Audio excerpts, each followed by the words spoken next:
अब सवाल यह है कि जो इंपैक्ट अपने हमलों से जनरेट कर रहा है यूक्रेन, क्या वाकई पुतिन के ऊपर, रूस के ऊपर उसका कोई गहरा प्रभाव पड़ेगा भविष्य में? और देखिए, यूक्रेन के ड्रोन हमलों पर पहली बार पुतिन ने बयान दिया है।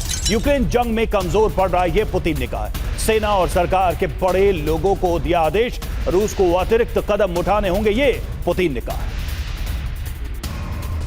तो पुतिन की तरफ से यह पहली प्रतिक्रिया दी गई है और उन्होंने यूक्रेन को लेकर कहा है कि यूक्रेन इस जंग में कमजोर पड़ रहा है। साथ ही अधिकारियों को निर्देश भी दिए गए हैं इस युद्ध को लेकर कि आगे कैसे यूक्रेन को जवाब देना है। लेकिन जो हालिया हमले हुए हैं उसके बाद पुतिन की यह पहली बड़ी प्रतिक्रिया है यूक्रेन को लेकर। तो यूक्रेनी हमलों पर पुतिन का ऐलान सामने आया है, करारा जवाब मिलेगा, यह पुतिन कह रहे हैं। पहली बार पुतिन बोले, रूस के इंफ्रास्ट्रक्चर पर यूक्रेन ने हमले तेज किए। सैन्य मोर्चे पर कमजोर पड़ने की वजह से हमले बढ़े हैं। एनर्जी सप्लाई, टूरिज्म को प्रभावित करने की कोशिश की गई है। रूस को ऐसे हमलों का प्रभाव कम करना होगा। रूसी सरकार को अतिरिक्त कदम उठाने होंगे। रक्षा मंत्रालय, सुरक्षा एजेंसियां खतरों का मुकाबला करें। पुतिन के बयान के मतलब क्या है, जरा ये भी देखिए। ऐसे समय में यह बयान आया है 16 और 18 जून को मॉस्को पर हमले के बाद यह पहला बयान है। जंग शुरू होने के बाद 18 जून को यूक्रेन का सबसे बड़ा हमला और कई तेल रिफाइनरीज बर्बाद होने पर आम जनता पर भी इसका असर पड़ा है। पेट्रोल, डीजल की आपूर्ति पर असर पड़ने से पुतिन की टेंशन बढ़ी है। कई इलाकों में मोबाइल, इंटरनेट, संचार सेवाओं पर भी असर पड़ा है। सीधी सी बात है श्याम सर के कहीं ना कहीं पुतिन को भी रियलाइज हुआ है कि अब इंपैक्ट ज्यादा हो रहा है, अब यूक्रेन के हमले का असर ज्यादा हो रहा है।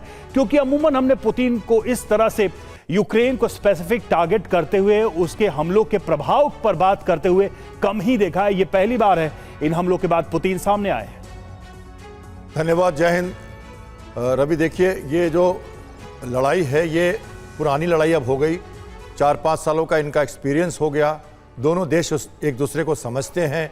70 से 75 metre per day ground capturing का 2 साल का इतिहास रशिया का, और ड्रोन वॉरफेयर और एक एट्रिशन लड़ाई जो जेलेंस्की लड़ रहे हैं, वो एक तरह से अपने को बचाते हुए एक दूसरे ऑफेंसिव पोस्चरिंग में आते हुए, और रशिया के जो लोग मर रहे हैं, सोल्जर्स मर रहे हैं, उनको रिक्रूटमेंट उतनी ना मिल पाए ताकि वो जिस जगह पर हैं वहीं रुकें, कम से कम वहाँ रुकें।